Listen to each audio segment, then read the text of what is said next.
Hey everyone, and welcome to Exposing Our Fake Past. I'm John, and I'm really excited to be diving into this topic with you today. It's one that makes you really kind of question everything you thought you knew about history. Yeah, and I'm Emma, and we often think of history as like this fixed, unchangeable thing, but what if the timeline itself, like the backbone of history, is flawed? Yeah, exactly. It's like we're told this story of the past, but what if some chapters are like missing, or even worse, just like completely made up? What if what we've accepted as fact is actually, um, Fiction. yeah, Yeah. like fiction or even like a misinterpretation?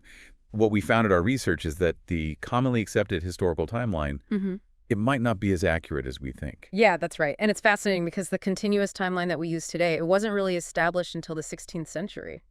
Really? Yeah, before that, things were a lot more fluid. Okay, so how do we go from that more fluid understanding of history to this rigid timeline we use now? Well, there are these key figures like Joseph Scaliger and Dennis Patow, and they played a huge role in constructing the timeline we use today.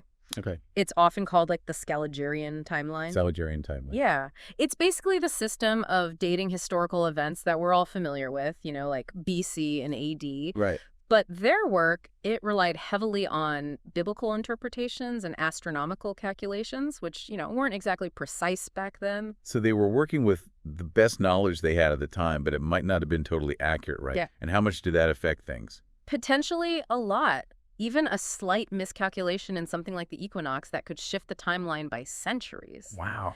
And when you consider that they used the date of creation as a starting point for their calculations, things get really interesting. Oh, because there's no like single agreed upon date for creation, is there? No, exactly. Wow. Medieval chronicles are full of different versions of when creation happened, some differing by like thousands of years. Thousands of years. Yeah. And that alone could throw off the entire timeline. Wow. So the very foundation of the timeline is built on shaky ground. Yeah. So does that mean that everything we learned in history class is wrong? Not necessarily, but it does mean we need to be critical of what we're told and be open to the possibility that things might not be as clear-cut as they seem. Okay, so let's dive into some specific examples. One that always fascinated me is the founding of Rome. Yeah. Yeah. Right, the traditional date we learn is like in the 8th century BC, right? Right. Based on that famous story of Romulus and Remus being raised by a she-wolf. Right. But is that story really reliable? I always thought it sounded a bit far-fetched myself. Well, there's another version that links Rome's founding to Aeneas and Ulysses, and that would push the date back to the 13th century BC. Okay. That's a difference of 500 years. So Rome could be significantly older than we think. Yeah, potential. What are the implications of that?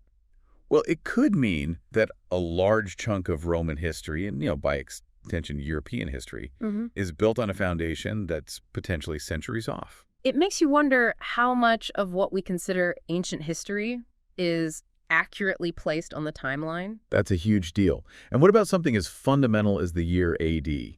Well, the calculation for the year of Jesus Christ's birth was actually first established in the 6th century AD, Wait, so? over 500 years after the event. So our entire calendar system, the way we measure time, is based on a calculation made centuries after the fact. Yeah. That seems a bit strange. It does raise some questions, doesn't it? Yeah. And that's just the beginning.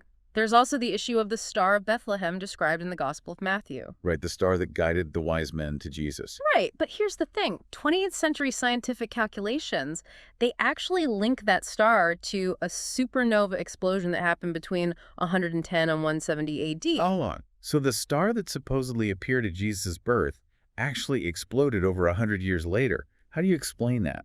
It's one of those intriguing discrepancies that makes you wonder if we're misinterpreting something or if there's more to the story than we know. This also highlights the challenges of relying solely on written sources for historical information. Okay. They can contain biases, translation errors, and they reflect how language evolves over time. So it's like a giant game of historical telephone where the message gets distorted along the way. Exactly. And many ancient texts, they lack vowels, which makes deciphering them even more difficult. Perse, for example, could refer to Persia, but it could also be Paris or Prus. Wow, those are some pretty big differences in meaning. And it goes beyond just individual words. Naples, meaning new city, that could refer to the Italian city we know today, or to Carthage, which also meant new city in ancient times. Okay. So even place names can be ambiguous. This is making me realize how much we take for granted when we read about history. We assume that words and places have always had the same meanings, but that's clearly not the case. Right, and then there's the issue of similar names appearing across different languages and time periods. You think of all the King Charleses there have been throughout European history. Oh, yeah. It's easy to see how confusion could arise, especially when you're dealing with these ancient chronicles. Okay, so written sources can be tricky. What about maps? They're visual, so surely they're more reliable, right? Not so fast. Medieval maps in particular, they have some interesting quirks that challenge our modern understanding of geography and history. No. For one, they were often oriented differently with east on the left and west on the right. Like a mirror image of how we see maps today. Exactly. And they depicted a much more fluid geography than we see now, with city names and territories changing over time. Okay. One example is the 1771 British Encyclopedia map, which shows this vast region called Tartary, Tartary. divided into multiple countries. I've never even heard of Tartary. Right. It's a region that seems to have vanished from, modern knowledge. These maps, they make you wonder how much our current understanding of history might be based on a skewed perspective. This is really making me rethink everything I thought I knew about the past. It's like the ground is shifting beneath my feet. We've only just scratched the surface. Yeah. Another area where things get really interesting is in the dating of artifacts, particularly those from the Bronze Age. You're talking about all those amazing bronze swords, tools, and sculptures, right? Exactly. But here's the paradox. Bronze, an alloy of copper and tin, couldn't have been produced during the Bronze Age, at least according to the conventional timeline. Wait, what? So how can they call it the Bronze Age if they didn't even have bronze yet? That's the million-dollar question. The problem is that tin, which is essential for making bronze, wasn't widely available until the Middle Ages. Oh, wow. Much later than the supposed Bronze Age. It's like finding a plastic water bottle in a Stone Age settlement and calling it the Plastic Age. Okay, I see the issue. So are we saying these bronze objects are misdated? Or is there something we're missing about ancient technology? That's what we need to figure out. And it's not just bronze. Iron objects have been found in the Great Pyramid and Tutankhamun's tomb, both supposedly predating the widespread use of iron. So either our timelines are off or ancient civilizations were far more advanced than we give them credit for. Yeah. It's mind-blowing to think about. It definitely challenges our assumptions about the past. And speaking of things that don't quite add up, let's talk about medieval art. Medieval art. You mean all those beautiful cathedrals, tapestries, and illuminated manuscripts? Yes, but with a twist. Medieval art is full of anachronisms. You often see biblical and ancient figures depicted in medieval settings and attire. Oh, so they were mixing historical periods in their art. Yeah. Why would they do that? That's a great question. Some might say it's just artistic license, but the sheer number of these anachronisms makes you wonder if they had a different understanding of time and history than we do today. Yeah. Could you give me some specific examples? Sure, there are paintings that show Jerusalem as a lush city full of rivers, which doesn't match its actual geography.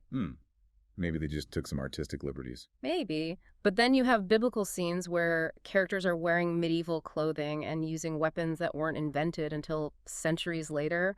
It's like they were blending different eras together. It makes you wonder if they saw history as more fluid and interconnected than we do. Yeah. Maybe they didn't see the same rigid boundaries between time periods. That's a fascinating possibility. And to add another layer of complexity, there is the issue of historical forgeries. You mean fake artifacts and documents? Exactly. One famous example is the Lubeck fresco scandal. In the 1950s, these restored 13th century frescoes in a German church were revealed to be complete fakes. So they were trying to pass off modern art as medieval masterpieces. How did they get away with it for so long? It's a fascinating story, but it really makes you question the authenticity of other ancient artifacts and paintings. How much of what we see in museums is genuinely from the time period it's claimed to be? That's a sobering thought. This whole conversation is making me realize how much I've just accepted the traditional historical narrative without really questioning it. But now I'm starting to see all these cracks in the foundation. And that's a good thing. Questioning the established narrative is how we learn and grow. Next, we'll delve into the fascinating world of alternative chronologies, where some brave thinkers dared to challenge the accepted timeline head-on. I can't wait to hear more about that. It sounds like we're about to go even deeper down the rabbit hole. Welcome back to Exposing Our Fake Past. Before the break, we were talking about some pretty significant cracks in the foundation of the accepted historical timeline, right? Yeah. Now let's explore what happens when people really start to question that timeline. You mentioned alternative chronologies. Yeah. What are those exactly? So they're basically systems of dating historical events that differ from the standard Scaliger timeline. Yeah. And some of the minds behind these alternative chronologies are pretty impressive. Like, we're talking geniuses like Sir Isaac Newton. Wait, the Isaac Newton, the guy with the apple and gravity. The one and only. In the early 18th century, Newton used his scientific mind to analyze the Scaligerian timeline, and he actually found it wanting. So even a scientific mind like Newton's had doubts about the traditional timeline. Absolutely. And Newton wasn't alone.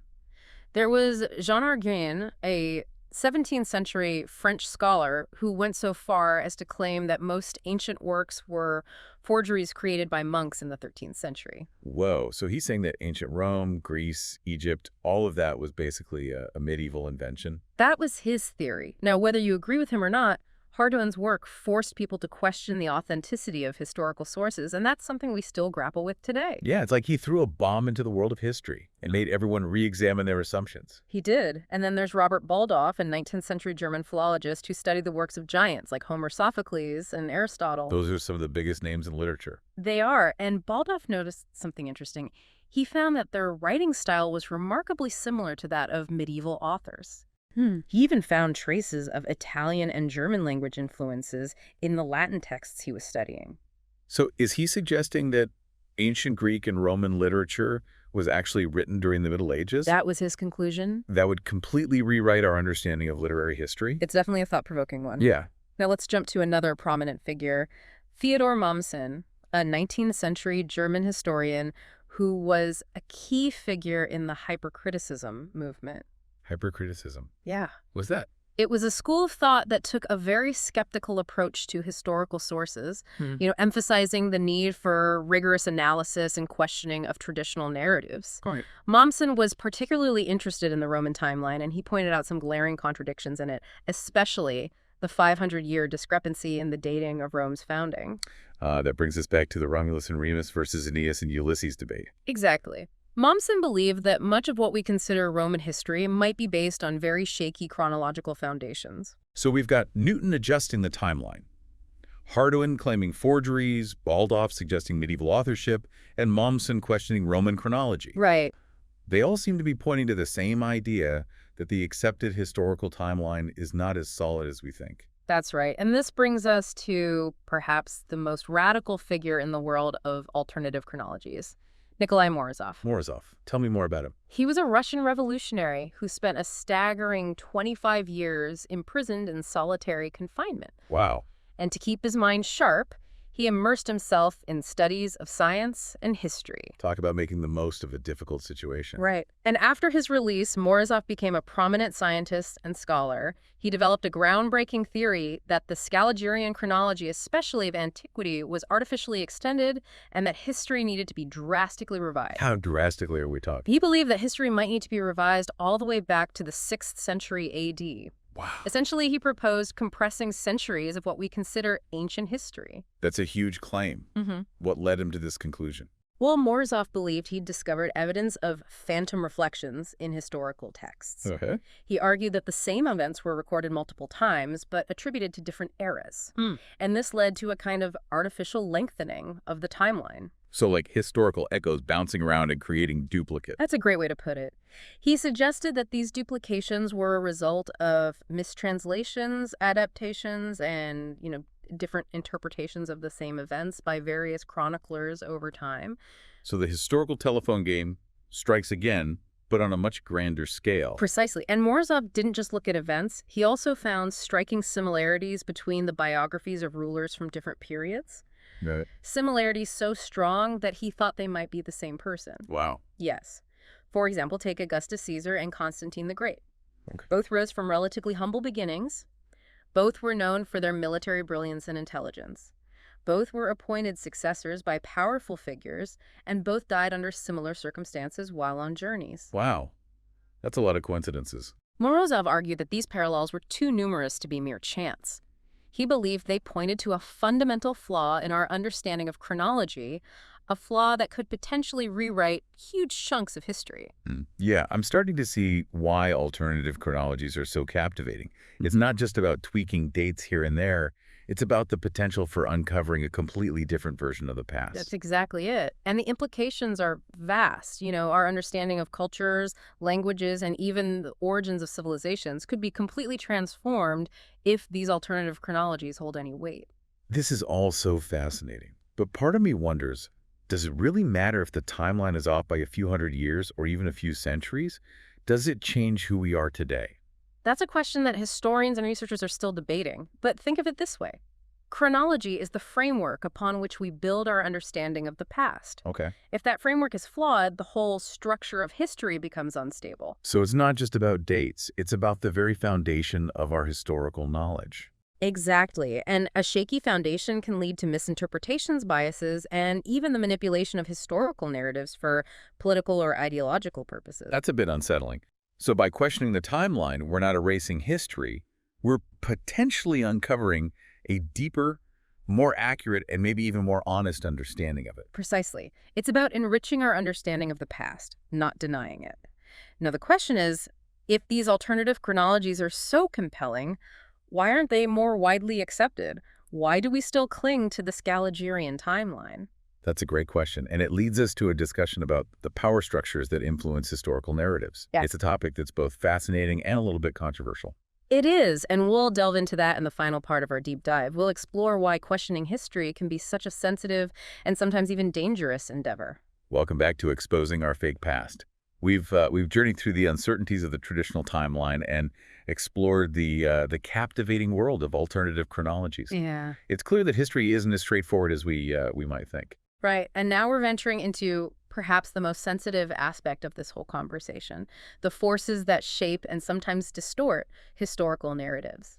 In part two, you hinted that questioning history can be a bit dangerous. What did you mean by that? Well, think about it. History isn't just a collection of names and dates, It's this powerful narrative that shapes our identity, our values, our understanding of the world. So messing with the timeline is like messing with our sense of self. In a way, yes. Imagine discovering that a story you've always believed, a story that defines your family or your nation, turns out to be inaccurate or even fabricated. It can be deeply unsettling. Yeah, it's like finding out you were adopted, but your parents never told you. That would definitely shake things up. Exactly. And it goes beyond personal identity. Questioning history can challenge the authority of powerful institutions, governments, religious organizations, even academic disciplines. So if the timeline is wrong, those in power might look a lot less legitimate. Precisely. The traditional historical narrative often serves to reinforce existing power structures, and if that narrative is challenged, it can undermine their authority and potentially lead to social and political upheaval. Ah, so there's a real incentive for those in power to maintain the status quo, even if it means suppressing alternative viewpoints. That's right. And this suppression can take many forms, from dismissing alternative theories as, fringe or conspiracy theories, to actively discouraging research that challenges the accepted narrative. It reminds me of that saying, history is written by the victors. Whoever controls the narrative controls the past, and in a sense, the present and the future. It's a powerful concept to consider. Now, bringing it back to our listeners, why should they care about all of this? What's the takeaway for their everyday lives? That's a good question. It's easy to get lost in these big historical debates, but how does it affect us in the here and now? I think the most important takeaway is to cultivate a healthy sense of skepticism and critical thinking, Don't blindly accept everything you're told, even if it comes from a textbook or a respected authority figure. So we should all be little historical detectives, always questioning and looking for evidence. Exactly. Be curious, ask questions, and don't be afraid to explore different perspectives. Remember, history is a complex tapestry woven from many threads, and sometimes those threads get tangled or even broken. It's our job to try to untangle them and discover the full picture. That's beautifully put. And as we've seen in this deep dive, questioning the past isn't about erasing history or disrespecting those who came before us. It's about enriching our understanding and uncovering hidden truths. You're right. It's about approaching history with a sense of wonder and a desire to learn, even if that means challenging long-held beliefs. This has been an incredible journey, and I feel like we've only just scratched the surface. There's so much more to explore. There is. And we hope this deep dive has sparked your curiosity and inspired you to keep questioning, keep learning, and keep digging for the truth. We have many more fascinating deep dives planned for you all, so be sure to subscribe to Exposing Our Fake Past so you don't miss a single episode. Until next time, keep questioning everything.